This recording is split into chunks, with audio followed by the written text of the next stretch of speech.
Okay. Good. Go ahead. All right. Good morning, everyone. We'd like to welcome you to our Iron County Commission meeting this Monday, the 10th day of August, 2020. It's 9 o'clock, and we appreciate your attendance. We will begin, and I failed to ask somebody I'll offer the opening prayer, and then we'll have a Pledge of Allegiance. Lori, could you lead us in that? Thank you.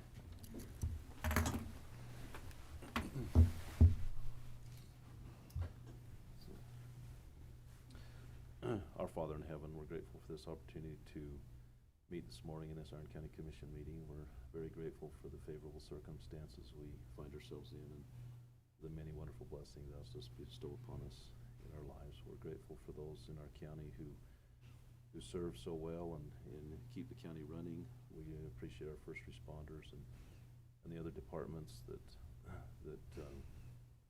benefit the citizens of this county. We're thankful for the wonderful country and freedoms we enjoy. We're thankful for the moisture we receive, and ask that would continue to bless us with the moisture needed to sustain life and crops in these valleys. We pray that thou would bless us in this meeting, that thy Spirit will be with us to discuss the things that we need to deliberate, and pray that we may do it in a way that be pleasing unto thee. Once again, we acknowledge thy hand in our lives and all that we have and do, and say these things in the name of Jesus Christ. Amen. Amen.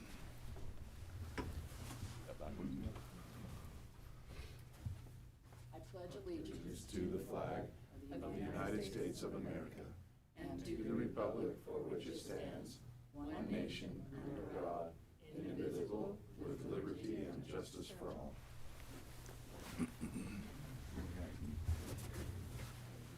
But I was just texting, so I wasn't. No worries. You're good. All right. Okay. Looks like we need to approve the minutes of July 27th, 2020. Is there any discussion regarding the minutes?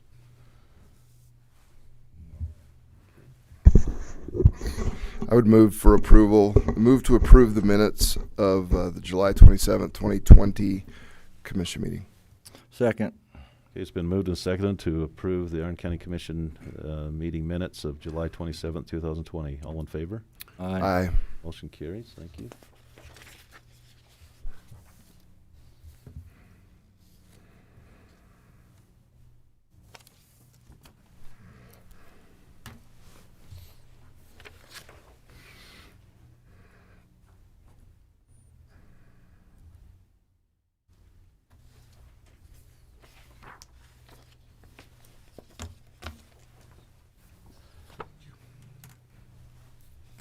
Okay, we'll now go to departmental reports. We'll first start out with Stephanie, Children's Justice Center. Thank you. Morning, Commissioners.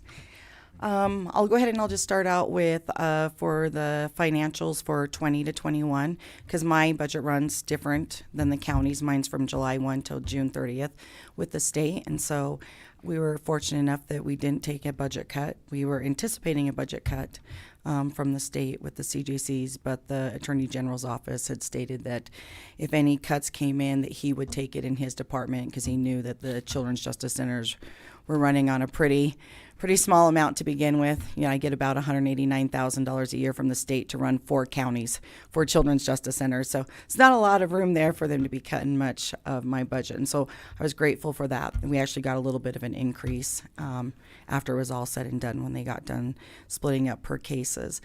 As well as my VOCA grant, which is my Victims of Crime Act grant. That was a 2-year grant that was from 1920 and then from 20 to 21. And so I'm now in my 2nd year of that VOCA grant as well. And that's a little bit over $500,000 that I receive. That helps fund my positions of my victim advocates, as well as my mental health therapist, and quite a few different trainings that we attend as well. And so in regards to financially for the Children's Justice Center, we're good to go.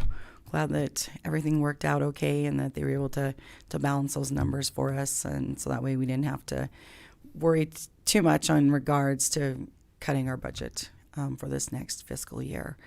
We do have one of my case manager, Chris Perez, is leaving us. He just graduated and with getting his certification to be a helicopter instructor. So he's heading out to Minnesota to go out there and play. And so we've got a part-time position that's open, and that's been posted already. And so we'll be filling that. That is a part-time position that's fully funded by VOCA as well, the Victims of Crime Act. And that's pretty much just taking all the information of any of the children and the families that come in the center and putting that information into a database that's collected for all of our different state and federal agencies that need that information as well. So just a little bit about kind of how things have been at the center. We've actually been pretty surprised. We've been quite busy. So we can't even imagine what September is going to be like when the kids go back in school.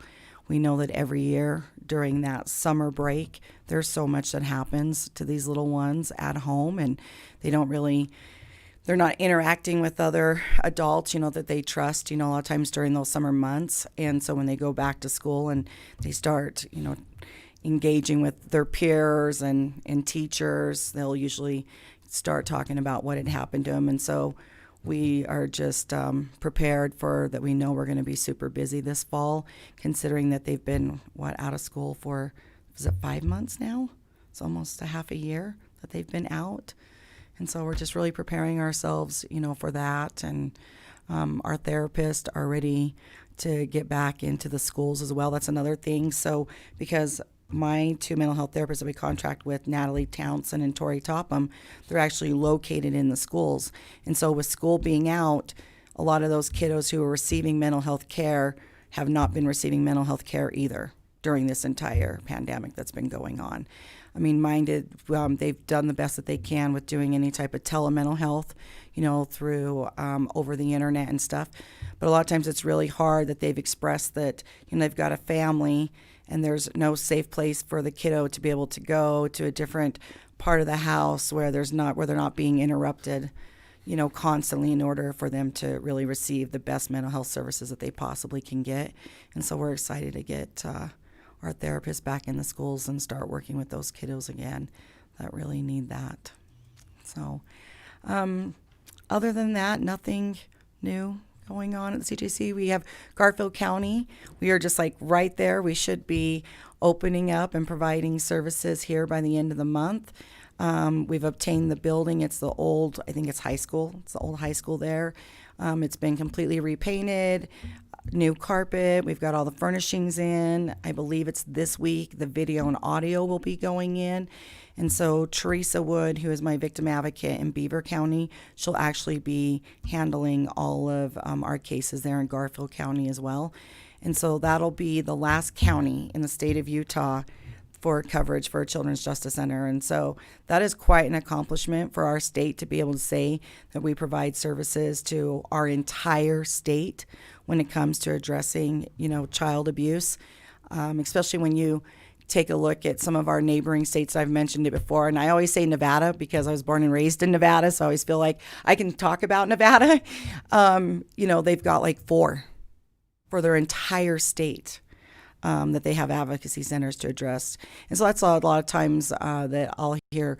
I was just talking to a CPS worker just last week out of Washington County, and they were stating that they always hear people talk about wow, what's going on in Utah? Why are your numbers so high in regards to child abuse? It makes it look like there's more abuse going on here in Utah when that is absolutely not the case at all. I mean, we all know that. It's just that we're addressing it. When you've got 25 Children's Justice Centers as opposed to 4 in our neighboring state, of course our numbers are going to be extremely high because we are actually working with these families, getting these children the services that they need, hoping that they'll be able to make it through this and head on into life and be successful and not, we see so often, especially when you're talking about drug court, how many of them in drug court will talk about what a horrific childhood that they had, and they wish that they would have received services so much, earlier in their stage of life before they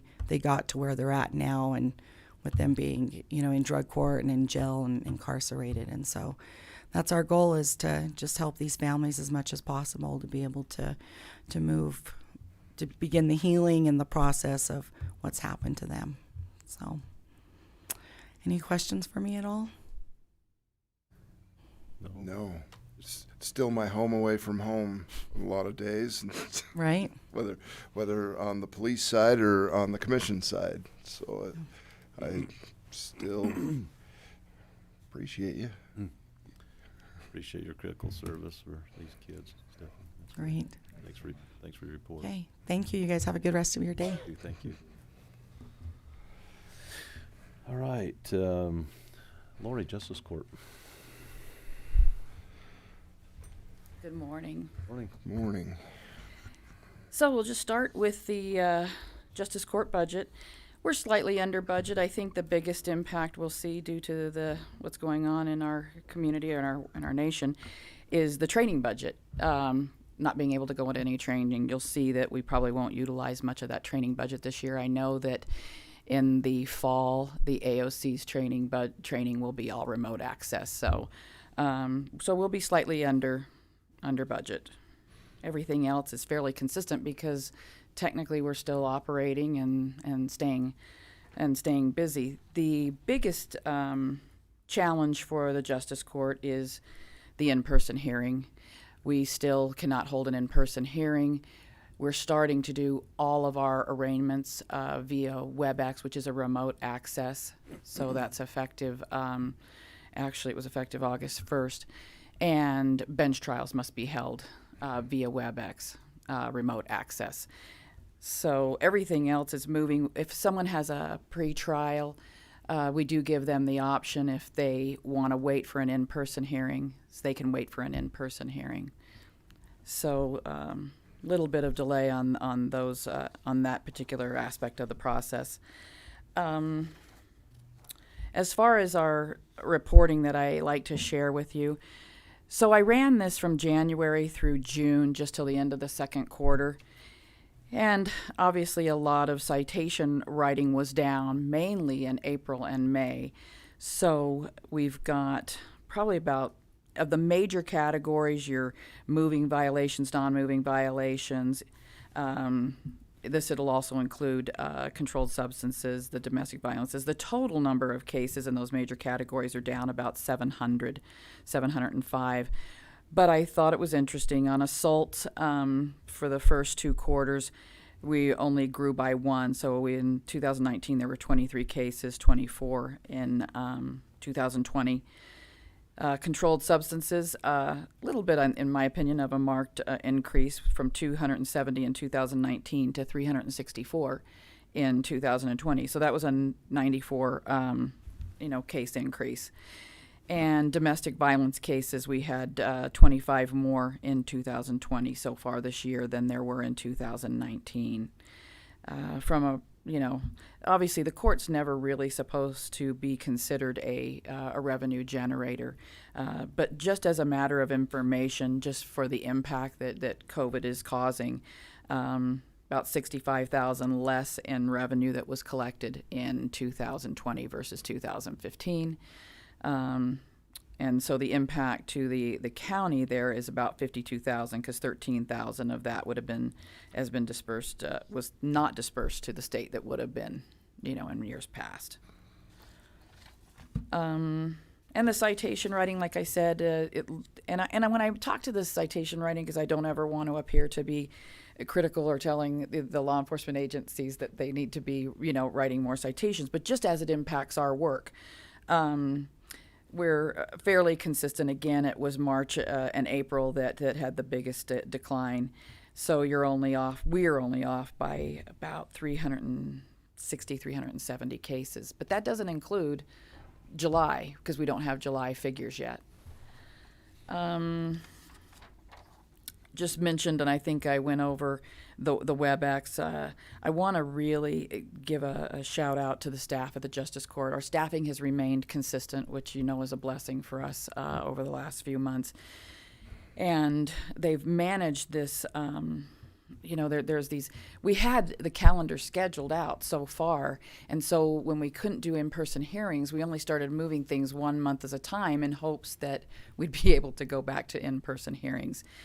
So, and I think I mentioned this to you, Commissioner Cousins, the judge has obtained a letter from Dr. Blodgett that he's shared with the AOC. I know they only review those things on Wednesdays of each week, so we'll see what they say. The last time that we held a remote hearing with them, in addition to having the recommendation of the health department, they also want to see a decline, a 14-day decline in the number of cases. And we have relatively low cases to begin with, but apples to apples is what they want to compare. So if we go 11 cases on one day and then we're back down to 9, then that 11 restarts our 14-day window. Do they go with the daily count or the rolling average? My understanding is the daily, because they had seen the report that we provided. Because the the rolling average is designed to take out the inconsistencies of reporting, because they might not do any one day Right. but do a whole bunch the next, and the rolling average is to even those spikes out. No, and we appreciate that. When we're in communication with them, we just, whether or not we operate is totally contingent upon their approval, and I guess we don't want to be anything but respectful. And what they've explained to us is that they're going to look at the daily numbers. So Numbers have been really pretty flat. It's it's As looks I like an l- average between 6 and 8 per day in Iron County. Seems Right. like is the And as I look at that and I look at those percentages, I think when I started receiving those in June, we were more around the 4.5. So we're still in about the 7% range is what it, on a rolling average. So maybe we 7, not 7 count, not percent. 7%. Well, it'd just be a per day, it's like between 6 and 8 per day. Okay.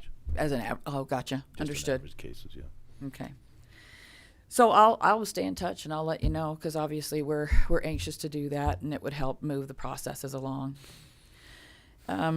Just wanted to also give a thank you to Taylor and IT. First of all, our IT department. I mean, they do a great job, and they're responsive. But she has helped us immensely with our website improvements.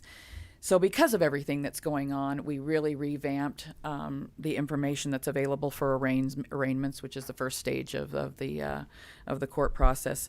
Rights videos are now online for people to view. So if we're calling them, because currently we've been prior to us going WebEx remote in August, we've been handling those telephonically. So they've been able to access the videos online. They've been able to access the right forms, the right to counsel forms online.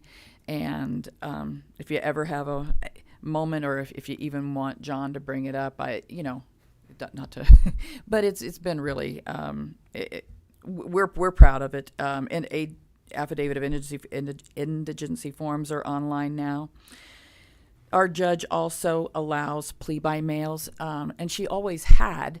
So if someone wasn't available, they were cited and they were out of the community, they had a mandatory offense.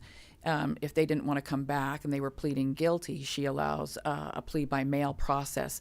Now that process is online. Now it's even extended, obviously, further, because with everything that's going on with COVID, you might have locals that, if they're working and maybe they hadn't been out of work. I mean, we're ever thoughtful of that. And if it's easier for them, they were going to plead guilty anyway, then they're allowed to do this plea by mail process. Thanks, John. So, when they fill this out online, it emails directly to our court email, and it's got their signature. So so we start the process, and the judge. This is new. It's new online. New online. Yeah. So now we've got this arraignment category. So he's on the plea by mail. If you go to arraignments, Okay. now you'll see the defendant's right videos. We've got them in English and in Spanish, as well as all of the forms. So Taylor's added all this. Yeah. This is nice. Yeah. And then for the plea by mail or email process, you can, yeah. So it's all the same information with the addition of the plea by mail email form. And if someone's pleading not guilty and they would like representation, a public defender, that's what that affidavit of indigency form is for. So then we bypass the arraignment, cancel it, set it for a pretrial conference. Anyway, that's been a big help to all of us. And that's about all I have, unless you have questions for me. Did you get your office rearranged? Yeah. Yep. We we had a little bit of a debacle in that 8 of the chairs had not been delivered, and they finally agreed to. I don't know if it was something in transport that they missed a section of them, but that was relative to being able to go back to in person. That we would now have these seats that can be wiped down, because if we were going to have people in constantly, the chairs would have just been soaking with the, with the cloth. So they're on their way, and Did you yeah. move the partitions down from upstairs? Did you get That's that done? coming this Friday. Okay, I gotta Yeah. do that. Nope. Lester's gonna help. Lester's going to help us. That's going to be a good thing. They wanted to rearrange, and they had those partitions upstairs in the attorney's office. It's the same color and everything. They weren't going to use because they're going to build those offices in. So Right. It's going to work out perfect. So we're actually going to take those, even if we have to. We may not need all of them, but we'll even store them because they are the same exact match. So anytime we need to make a change, it won't be hodgepodge. Anyway, any other questions? No. All right. Thank you. Thank you all, John. Thanks Good for work. your help with that. Thanks, Lori. All right, we'll go to Paul Monroe with the CIC WCD. How you doing, Paul? Very good. How are you guys doing? Good, thanks. Good. Thanks for the opportunity. Wanted to go over just a couple of things real quick with you. First, just to mention financially, the district is doing well. We're tracking right on line where we were last year. We had a conservative budget to begin with, so we should be in good shape as far as that goes. A little bit nervous when things kind of started shaking down a little bit with COVID, but we're tracking right in place as far as connection impact fees as well. So that's kind of interesting to see that. I guess not interesting. I don't know. We're all pretty aware of how things haven't seemed to slow down very much here in Iron County. So we're seeing that as well. We've got several projects that we're doing, but in conjunction with that, financially, we've received a $250,000 grant to help with our EIS. There's a $250,000 grant that we received for agricultural optimization, which will be our Quichapa project, where we're going to dike off the north quarter of the lake to isolate cleaner water, to pull water from the lake up to some farmland. So we're excited about that project. And then we've got a $450,000 grant we received for Cedar Highlands. We're currently redoing springs up there right now. Probably about halfway done with that project. But we're excited with the new water that we're seeing there. Is that going good, Paul? Yeah, You found some so good far water? it's going good. Yep. You So- developed some new springs, yeah? Yeah, I developed some additional. It was right around our springs. There was some water. It was coming adjacent to where our collection boxes were. So we've been able to go in and capture that water. So it'll just be additional water into that. And glad that we're able to find it. Typically around this time of year, we see those taper off quite a bit, and no exception to this year where it's been so dry. I was looking the other day, and I think we have received about 4 inches of precipitation for the water year, and we're typically around 12. So we came up and we were doing really good up until February and March, and we've plateaued and basically haven't received any precipitation since that time. Is it 1st of October or 31st of October that starts the water year? 1st of October. Yeah, so we don't have much time to catch up. But Yeah, it's not looking very good, but hopefully there's storms that will come later on. Typically, we start seeing quite a few monsoons as well, about 15th of July on through August, and it's been about as dry as it was last year. Last year was a record year for the Dixie area as far as precip goes. I don't know if you remember that, but they had I can't remember how many consecutive days without measurable precipitation, but we seem to be matching that. So Yeah, those are some of the financial side, and then on our projects, we have been working with Sunset Subdivision, which is you guys are real familiar with that. You did the Real familiar. yeah, right, the assessment area, right? They approached us a couple of months ago. We weren't really interested in taking them over unless we had a backup source.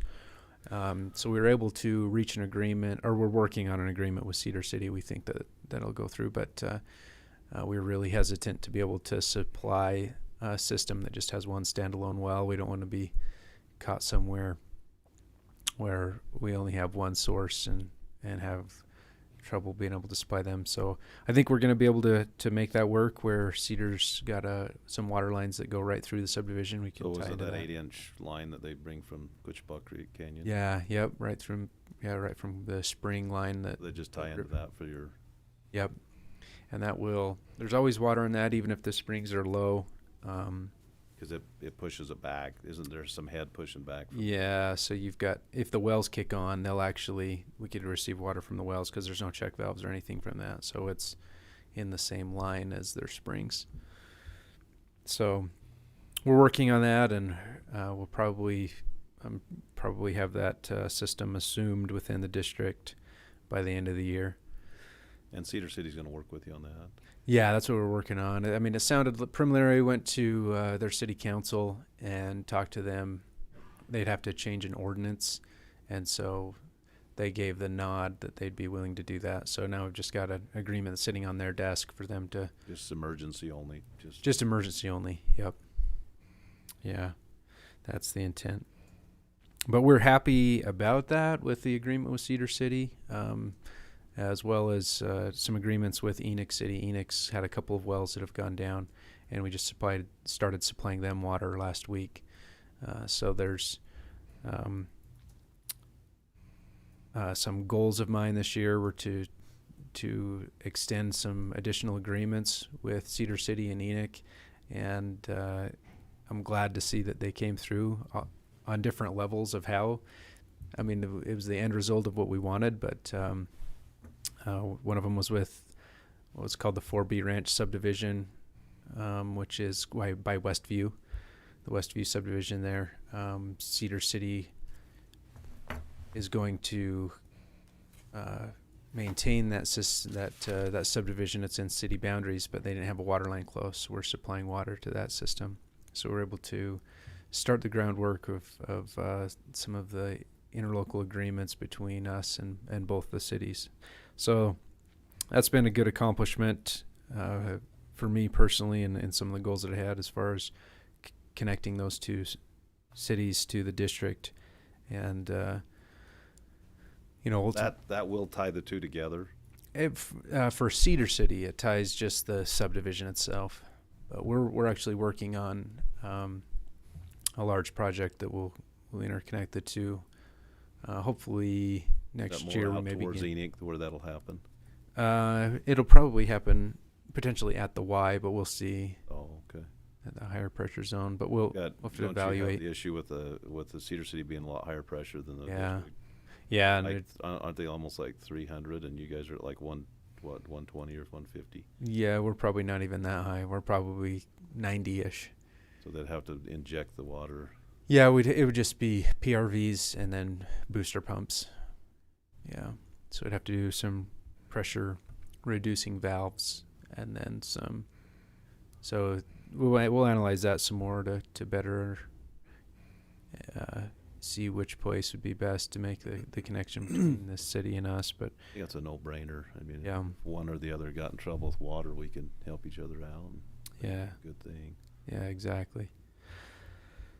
So we're in the planning stages of that. I would hope to see maybe construction next year, but some of those things take a lot of time. But we're planning and want to do a project that'll include that and a large another 1 million gallon tank and some additional wells. So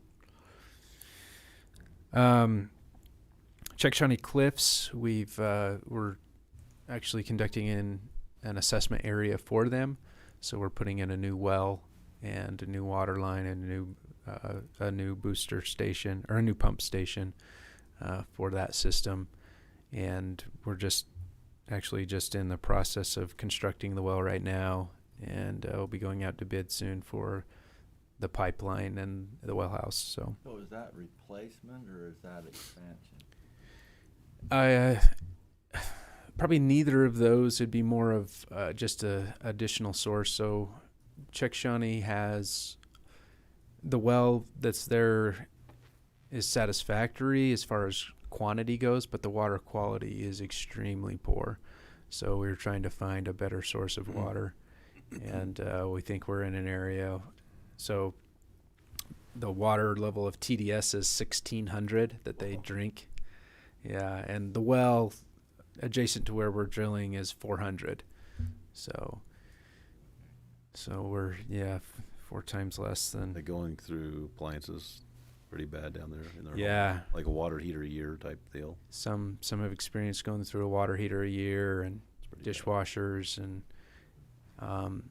in fact, your county building department has required for several years now that they can't put any plumbing in with any metal parts. So all plumbing has to be all plastic.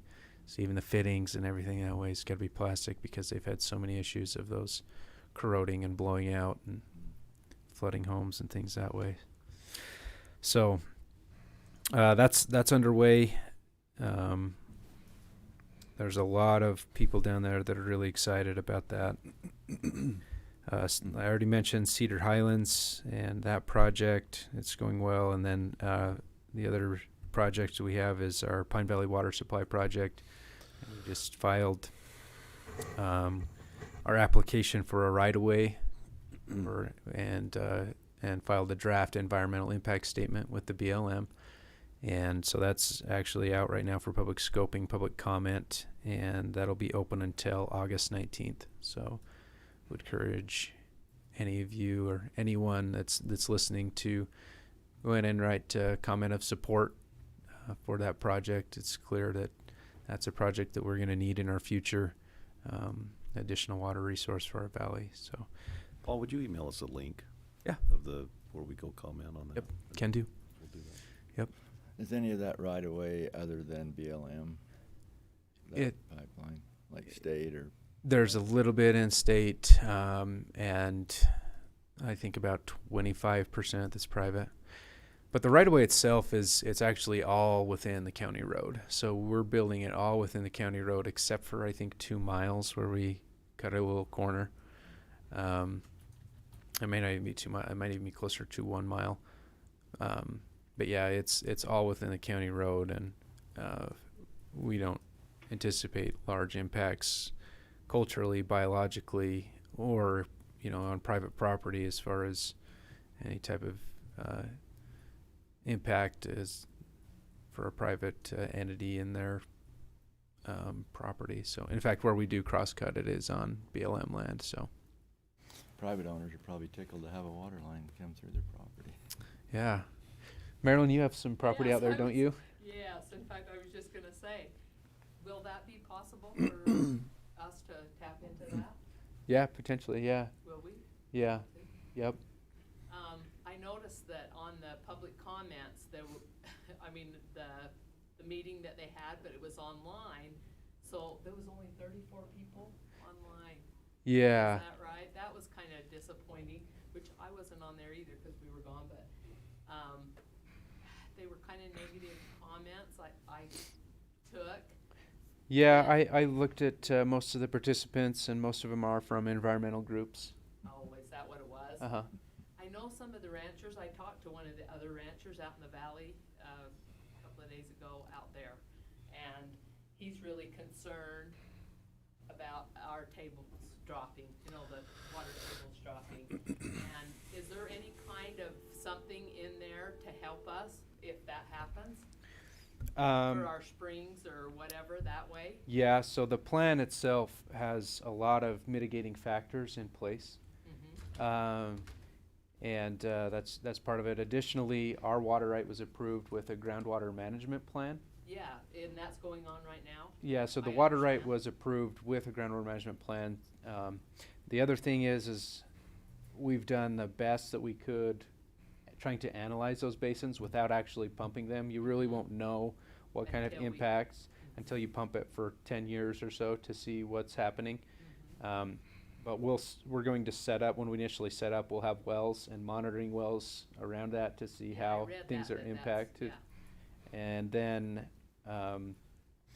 if there are impacts, of course, anybody that has a senior water right will mitigate that. So we'll either provide with replacement water, or we'll have to come up with some other way through monetary ways or whatever to make sure that they're whole. That makes me really happy Yeah. because I know that's a huge concern to all the ranchers down through that area. Yeah, And if we can tap into that, I'm sure many of them will be happy to be able to do that, right. you know, for us another trough or whatever down the line there. Yeah, and I think it'd be helpful, maybe if you could help me, if we could get together, and that way we could discuss with some of the other farmers that are out there. Yeah, and that help would be a help them really understand good the plan. thing because they're pretty skeptical Right, and they're concerned. yeah, And, you know, whenever it talks about water, people Yeah. are concerned. very much so. Yeah, yeah, I think that would be great. Great, I'll get with you. that would be great. Yeah. Any other questions? Well, and like in the Pine Valley or in Wawa, the one rancher out there, I mean, his springs come up quite high out of those mountains, right? Right, And the water table's actually 600 feet deep. yeah. So there's a big, they're not even, Yeah, you're not even probably, sure probably they're about, water connected. level's probably about 500 right now, static. And then from the valley floor up, you're probably another 100 to 200 feet above. So you've got a big variation of where your springs come out along your, around your benches of the mountain. And then additionally, all the science that's been done by USGS show that the water chemistry between the two are not connected. As well as age dating shows that the water coming out of the springs is older than the groundwater, which is very unique and different from what you Mark typically Lynch see. wrote a letter to the editor and he is very concerned. Yeah, And you can understand, Mhm. Yeah, you know, for sure. water is our life and we have to have it out there. yeah, particularly him, where Yes. you know, he runs his whole operation off of water, generates his own power off of water. So, Everything, yeah. and yeah. and we're concerned for him. Have you talked to him and? I have, and all? yeah, I've talked to him. I tried reaching out to him the last couple months, but haven't been able to get in touch with him. But Yeah, that would be a good thing because I know that he is very concerned and he rightfully. right, yeah, and I mean that's not our intent. We don't want to do anything like that to anybody. Of course, my background is ranching and farming, and that's a part of my heritage as well. And I don't want to see that impact people negative either. So I think that we're I trying to do appreciate everything we can to be concerned for those that are ranchers and farming and use that as part of their livelihood. So I've heard how deep that water is out there from, you know, long ago when you did the test wells, but there's hardly any withdrawals, right? For wells and that. Correct. That's amazing to me that it's so low. yeah, So deep. right. Yeah, you would think it'd be hard, but that's just the way the water table is out there. You know, it's pretty flat from there. The water table it eventually drops and goes down to the Tule Valley, where it's consumed by some phreatophytes, willows, and deep-rooted vegetation. So that's kind of the discharge area. But yeah, you would think that there, over time, that it would be higher, and you'd have springs and Flowing wells. flowing wells and things like that, but not in that valley. Interesting. Yeah.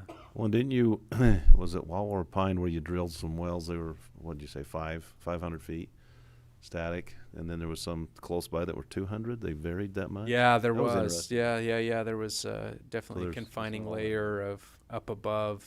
It was closer to, we were on the west side of the valley. There was some type of bench confining Was layer. that Pine or was- Wawa? That was in Pine. Okay. Yeah, water table was quite a bit higher over there. So there's some funky things that we don't know a lot about. There was also a shelf on the east side where you can see it's almost like a waterfall. I mean, Yeah. it's up higher and then it comes off. So Mm. really steep gradient. You've got two wells that are about a couple miles apart, and one significantly higher. And then when it comes down closer to the valley, all of a sudden it's down with the other. So interesting things. It is. Yeah. So Okay, well, thank you. Well, thanks, Paul. Thanks, Paul. Good work. Appreciate you. All right. Well, that's the end of our reports. Our attorney couldn't make it this morning. He was ill, so we'll catch him next time. Sheriff, you have something on the next agenda item, or do you have anything for us? Or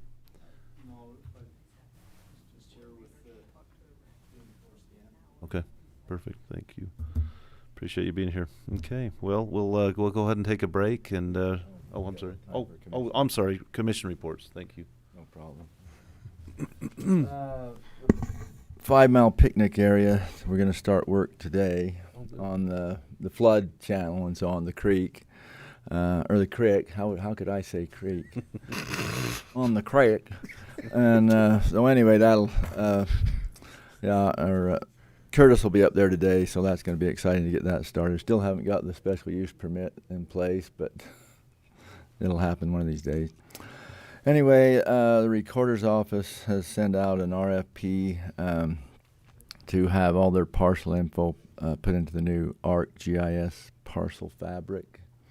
So that's going to be a big upgrade, and we budgeted for that. So anyway, the RFP just gone out. I talked to Joyce last night, and she said that fair sponsorships have exceeded last year. I know she was worried sick about that. Was one of her biggest worries, that we weren't going to have the sponsorships, you know, and they've actually exceeded last year. So there's a lot of interesting things that happen with COVID. So, you know, people are kind of coming out of the woodwork. And I saw one person that was pretty concerned about us having a fair on Facebook. Thought it was ridiculous because the kids are going back to school. But anyway, I think we're going to be fine. I think we're going to be just fine. Well, Washington County's had theirs. Most of them. I think the ones that had them early, like in June, they canceled. But pretty much everybody else in the state's having their fairs. UNA had theirs, I believe, didn't they? UNA County. No, I think they were one of the ones that actually, because they were early. They had some other activities later, but they were Rodeo. Maybe it was rodeo. Yeah. They had, so anyway, and we're really blessed to live here in Utah, have one of the lower rates, and I wanted to rebut that thing on Facebook. Only the false thing is one guy said, "Well, we have such a high rate." And well, no, that's not true. But I kind of held off getting into a fight on there. But anyway, it's amazing to me how good our economy is, how strong it is, even through COVID. We're really blessed. And I mentioned one day when we had the Iron County COVID task force, how bad the prices were, you know, of agricultural products. And I couldn't figure that out because, you know, the food chain. But all that's rebounded. The dairy price is higher than it was before COVID. Oh, really? I sold my cattle the other day on the video. It was the same, higher on the steers, same price as the heifers last year. So the feeders are starting to come around to where they can hopefully make some money pretty quick. They've been losing money. The huge feedlots have been losing money. But anyway, so things are straightening out in the agriculture sector, and I know building has never slowed down. I know there were people saying, "Oh, wow, this is a good time. I can build my house. It'll be cheaper," but it's just going crazy. So anyway, and then you probably saw Mike Wortham sent that email about the DOJ is doing a petition to the Supreme Court to exclude SUA and the Wilderness Society from the lawsuit on RS 2477. And I'm tickled about that. I worked for 5 years on the my voice is going weird again like it does, but I worked for 5 years on the Iron County pilot for the RS 2477 program, and it eventually died because of the disingenuousness of the environmental groups. And so I think it would be great to have them excluded because they really shouldn't have standing there. Kane County and the state filed a petition long ago to get those roads settled, and so anyway, if this goes through and they get that set of roads settled, then that'll be a precedent for the rest of the state. And it's just been ridiculous that what's gone on RS 2477. Those roads should be settled. Let's see. I think that's all I've got. Thank you. Thank you. Just a couple of things. Had the opportunity last week to go out to Burrell with the sheriff for a town hall meeting that they called at the Burl Community Center, and I think it turned out really well. There were Marilyn was there as well. There were probably over 100 people there. It was awesome. You usually can't get people out like that. It was really great. No, They were thrilled. the last event. Went afterward, and they were so thrilled that Sheriff and Mike and I went out there. They just were thrilled. It was I think the last event I went to out there had maybe 5 people a couple of years ago, and this was probably over 100 people, and it was an interesting. The sheriff did really well. It was kind of an open forum. He stood up and and took questions for better part of 2 hours. There's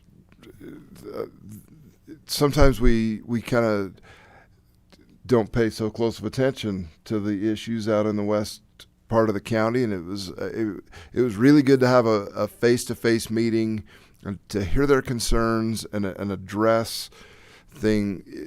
We were able to address a lot of things, and maybe put some minds at ease about the county and our position as far as Second Amendment rights and property rights, things like that. It was just really good to kind of have a face-to-face with a lot of those folks out there. Really good people out there. So that was kind of a good experience. It was something that doesn't happen that often, that they're able to get that kind of attendance to those type of things. So that was really good. I've been working really closely with the fair, trying to make sure that things go off without a hitch. One thing that we are doing, we've had a lot of volunteers back out with concerns over COVID and whatever else. We're putting together care packets for all the volunteers, have some swag in there, have arranged for some hand sanitizer. We've got some masks for those that feel like they would like to use those, and just some other things to say that we appreciate our volunteers. Early on in the process, I said, let me know what I can do to help out. Next thing you know, I was in a training for the exhibit software to be able to check in exhibits. I'm going to be an exhibit checker-inner at some point. I'm up on the software. I've got my login and practiced. I also attended ticket taker training. Probably be manning a ticket booth of some sort for mud bogs or rodeos. Told them I would fill in where necessary, and I attended the training and got the blessing of Debbie. So that really looking forward to the fair. We're really going to try and just normalize it as much as possible. We did order 10 hand sanitizing stations. Those are on the way. I worked with August on those to try and figure out the best ones that we could actually refill out of Georgia's 350 gallons of hand sanitizer. So the units that we got are compatible. We will be able to dip out of that 350 gallons of hand sanitizer and utilize that. That's about it. That's taken a bunch of time lately. Thank you. I'm pleased that we're having the fair. Our numbers with the outdoor events we've had, with the concert and the Independence Day parade, we've shown no increases per se. There's been a little tiny bump here and there, but overall we've been steady with our COVID numbers. In fact, lately they've been declining somewhat. So I'm very pleased we're having that. So the only thing I've been gone for a couple weeks. I went up through Yellowstone and then down through Wyoming and is my father's side, some of his country up in the Bighorn Basin, and then down my mother's down in southern Wyoming, down in Encampment, and we had a great time up there. And then went to Alaska for a week, and never been gone that long, but had a great time up in there with, actually spent some time with Commissioner Miller, and did some fishing and had a wonderful time. So it's good to be back home though. Tomorrow we're having the 5 and 6 county annual congressional briefing. That was slated to be held to bring staffers from Washington D.C. out, some of those staffers that haven't ever experienced our way of life in the West, to show them how much land the federal government actually owns, that we don't have opportunities to use and to be able to collect taxes on. And but this year we decided to go ahead and hold it. It'll just be a scaled down version. It's just a one-day event. We're going to have it with the local leaders in Utah, different counties, and like I said, the 5-6 county, but different leaders throughout the state. We're going to be talking about SRS, secure rural school funding, PILT, and then forest, or public lands issues with the Forest Service and managed forest. We're going to take a ride up on the boulders and look at some different things, and so we're looking at that. But that's about the only thing I have to report. So with that, we will go ahead and John, would you add commission reports to our agenda so I won't forget? I always seem to forget that, and Alma has to yell at me. Not a problem. But we'll go ahead and take a break and resume our meeting at 10. Thank you. So are they gonna have like entrance and exit fairgrounds building, come in one way and go out the other, anything like that to help with it? Or No, I don't think they're gonna move anywhere. No, I heard that's what Washington County did on some of their indoor stuff. What was it? Go out the other side, kind of test it. So that might be something to think about. Yeah, Thanks, Paul. I'm the Appreciate it. executive professor for that course. Okay. I don't mind you not answering my emails and stuff like that. That was part of his grade to talk to you. well, Chris, we've played phone tag for about 2 days. What you guys do in Moab? Just the Dead Horse Point, Kangaroos, and Arches? I don't, You we just try never to had do a, it we never had a schedule. did? We had a talk on the phone. In fact, I've got it on my, when we get done here, I'm gonna call Chris on the way back. But it's already turned in. Okay. No, there was never a schedule. There was a, so we, What he said there, trying to get Oh, the yeah. kid, never did. and I did miss, I mean, we played phone tag several times. In fact, the last time, Farmer leg. it's because I, One of the commissioners got the speaker, but I don't know. So do you, where'd you guys stay over there? You stay in Airbnbs? well,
let's see.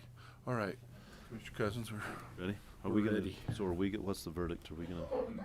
I think we're gonna have a discussion about it, Okay. just after talking with Mike. And when you're done. Yes, sir. She Yes, wasn't ma'am. here when you came before, but she needs you to sign something. Oh, okay, okay, thanks.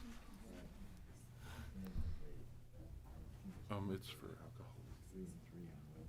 John, we can just take care of, we'll just move that down. We'll just take care of this non-delegated, grand? right?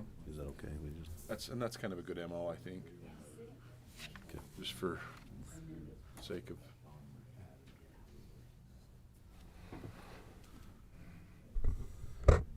Welcome back to our Iron County Commission meeting this Monday, the 10th day of August, 2020. We appreciate your attendance today. We will start off with agenda item number 1, public comments. 3-minute time limit per speaker for public comment. Participants should not repeat others' comments, only for items not on the agenda. Do we have anyone like to take a minute? Seeing none, we'll move on to agenda item number 2. Discussion and possible approval of a local consent for IG Winery to be held on September 5th, 2020. I thought you were in Alaska fishing. Well, I'm back. Good I morning. was. Cimbria Patterson. I'm from Red Acre Farm, Red Acre Center, but I'm here on behalf of IG Winery. And we want to ask for local consent. And I know the legislature in our state does not promote or encourage the sale of alcohol, but we do own liquor stores and we do like the revenue that comes from tourism. So when it's responsible and it's done right, I think it can be a good thing. And I appreciate you guys have helped us before. And IG Winery is owned by someone out of Las Vegas, but it is very much a local business. And they're choosing to grow grapes in Washington County, and they're choosing a local farm to have the dinner at, and we'll use all local purveyors. So agriculture and food and wine go together, even if we don't partake, they are good companions. So they're choosing to hold, in spite of everything that's gone on. They're having their event with all the safety precautions, and we'll do everything we need to by state and health code law. But they're going to have the Utah Wine Festival, and it would require local consent for them to be able to serve the wines that win at the dinner. I don't remember the date, John. It's Labor Day weekend. It's a Saturday night. We're like down to the wire because they weren't sure if they were going to do it or not. So last year we asked months in advance, but COVID is the reason that we're down to the last day because we didn't know if we'd be able to do it or not. And this event we would be voting on would be at your property. Yep, Red it's Acre Farm. on our property, and that's why they need a local consent because it's off of their site. So, and it's just wine. Any questions? No. You're all invited, and you don't have to drink, gentlemen. It's really a beautiful event. They did it last year, and lots of out-of-town people and a lot of people who stayed locally. And so, Okay. we're good. Well, I'll entertain a motion. I move to approve local consent for IG Winery event to be held at Red Acre Farms to be held on September 5th, 2020. Second. It's been moved and seconded to approve a local consent for IG Winery to be held on Red Acre Farms on September 5th, 2020. All in favor? Aye. Motion carries. Thank you, Cimbria. Agenda item number 3, approve vehicle transfers consisting of a 2005 GMC truck from Building and Zoning to IT and a 2016 Chevy truck from Building and Zoning to Commission. So I had a chance, the commissioners expressed a little bit of confusion on this point, and I had a chance to visit with my chief deputy, Chanel, who had the discussion with Terry Palmer, and he just had requested that those vehicles be transferred. I don't know the nature of IT, whether they had asked for that vehicle, but that was what I understood that way. So I talked to Dan Jessen, and he said, because I was confused on this, and so like the 2016 Chevy truck from Building and Zoning to Commission, that's one we've been using some here and there. So are they replacing that, or are they just replacing one out of their fleet? Do you know the details? I don't. Okay.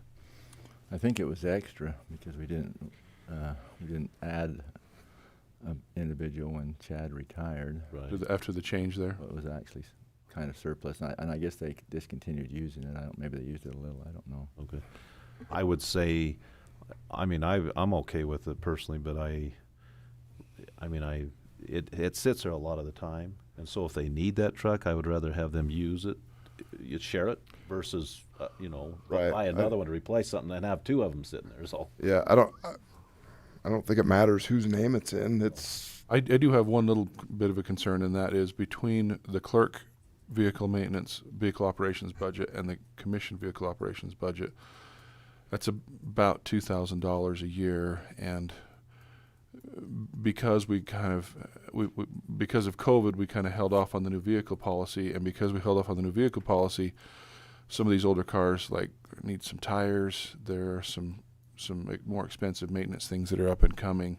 I'm a little concerned about taking on another vehicle with the budget that we have for the cars that we have. I mean, I can make it work, or we can defer maintenance, but that was a little bit of a concern that I had in that regard. In my opinion on that, let's just see how the budget goes, but I don't think we should defer anything, especially if like tires, anything that's a safety issue, and then Correct. we can make a budget adjustment. Well, now I know what you drive, and I know what I drive. And so I'll drive the wheels off of stuff, so I have to you exercise drive it. that, you drive that truck where you can park in green vehicle only parking. That's right. That's right. Hubcaps optional. Yeah, and I sometimes drive my mother's 1990 Plymouth Acclaim. Hey, That it's has a under great 100,000 car. miles on it. She I've put seen it. 20,000 on it in 10 years. So to your point, there's frugal and then there's safety, and we'll not let it get unsafe. But I did have just a slight concern about, just from a budgetary standpoint, taking on another vehicle. But Having used that truck, it's in good shape, and I don't foresee any. I took it in the other day. There it's a was 16, you said? Yes, there was a check engine light, and I took it in, and there was a fuse blown or something, but they fixed that. But maintenance-wise, I don't anticipate. Tires are good. I don't anticipate any maintenance on that truck per se, so I wouldn't worry too much about that. Okay. I move approval of vehicle transfers 2005 GMC truck from Building and Zoning to IT Department, and 2016 Chevy truck from Building and Zoning to Commission, with the caveat that the Building Department, or actually any other department, if they need to use that truck, they're welcome to do it. Which kind of has been the standing policy. We're the fleet of last resort for folks, which has been fine. And it will be nice to actually have a truck in that, because we've had just cars. Yeah, exactly. second. Well, and before we call for a vote on that, when I was first elected and being on the 5-county, the 5-county Association of Governments, I was using my own vehicle. I mean, we travel around 5-county, and I had to use my own vehicle a lot because of the snowy and different things, and so I really haven't had to use my personal vehicle at all. So it's been nice that way, and I think it saved the county money to be able to use that truck. So. Yeah. But so it's been moved and seconded to approve the transfers of the 2005 GMC truck from Building and Zoning to IT, and the 2016 Chevy truck from Building and Zoning to Commission. All in favor? Aye. Aye. Thank you. And that's with the caveat that Commissioner Adams included, that anybody's welcome to use it. Okay. Item number 4, personnel. How are you doing, Jennifer? Well, thank you. Good morning. Good morning. I've got for the landfill, Scott Carter and Hunter Lawrence were both selected from the most recent competitive recruiting and interview process to backfill vacant positions. Scott will be the technician, and Hunter will be the scale attendant apprentice technician, both effective date 8/24/2020. And then in the roads department, Tyler Hoyt was selected from the most recent competitive recruiting and interview process to backfill for the vacant maintenance worker position, and will be transferring from the landfill to the roads department. The effective date has changed slightly because they did need him for 2 more weeks in the landfill. So that effective date will be 9/6/2020. And then in the sheriff's department, Brandon Kennedy was, he received a new certification to become a K-9 handler. He'll still be a Deputy 1. With this certification, it's requested he receive the pay to fall within county guidelines, effective date 8/9 of 2020 as well. Very good. All right. I'd move for approval of new hire Scott Carter as the landfill technician, effective date 8/24 of 2020. Note that it is a backfill of a vacant position. Also approve new hire Hunter Lawrence as a scale attendant apprentice technician, effective date 8/24 of 2020, and note that it's a backfill. In the road department, approval of transfer of Tyler Hoyt from the landfill to the road department, and that effective date will be 9/6 of 2020. It's also a backfill position. And then approve pay rate adjustment for Brandon Kennedy for his K-9 certification, and that effective date will be 8/9 of 2020 as well. Second. Okay, it's been moved and seconded for these different personnel issues as explained. All in favor? Aye. Aye. Motion carries. Thank Thanks, you. Jennifer. Excuse me.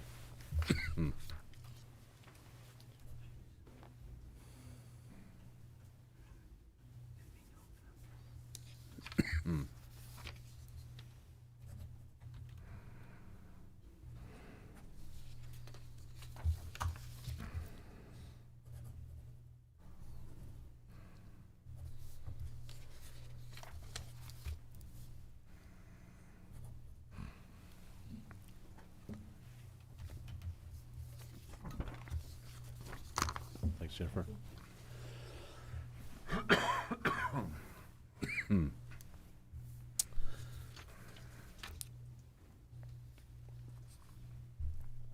Okay, we'll actually skip by agenda item number 5 and go to non-delegated items. Prairie Dogs. Anything to talk about with Prairie Dogs? Seeing none, county boards? Discussion there? Okay. So we'll go back to agenda item number 5, and this is the discussion regarding the character, professional competence, or physical or mental health of an individual. And this portion of the meeting may be closed per UCA 52-4-205A. Excuse me.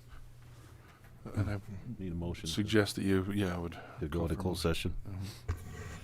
Mr. Chairman, I move we go into closed session per UCA 52-4-205A Second.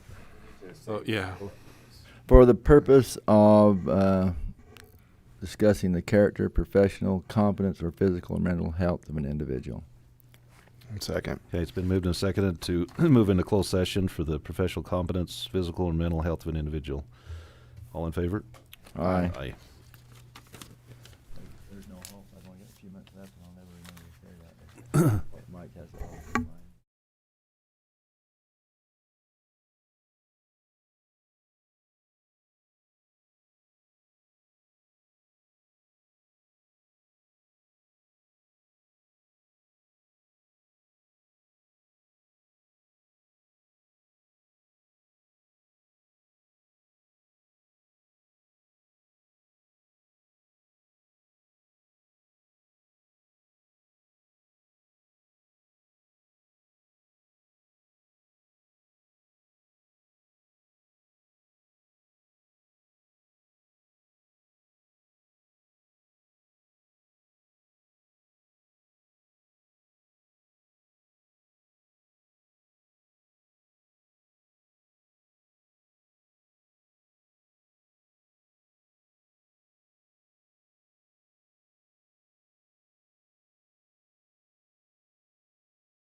all right. There's enough for me to get one picture of you guys, so that Well, there you go.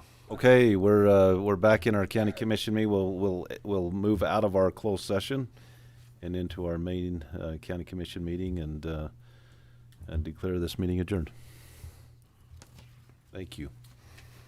I'll just sit there for a minute, act like you're doing something. That's what we always do. Act like we look important. That works. You're always All doing right, I think I got something. one. Yeah.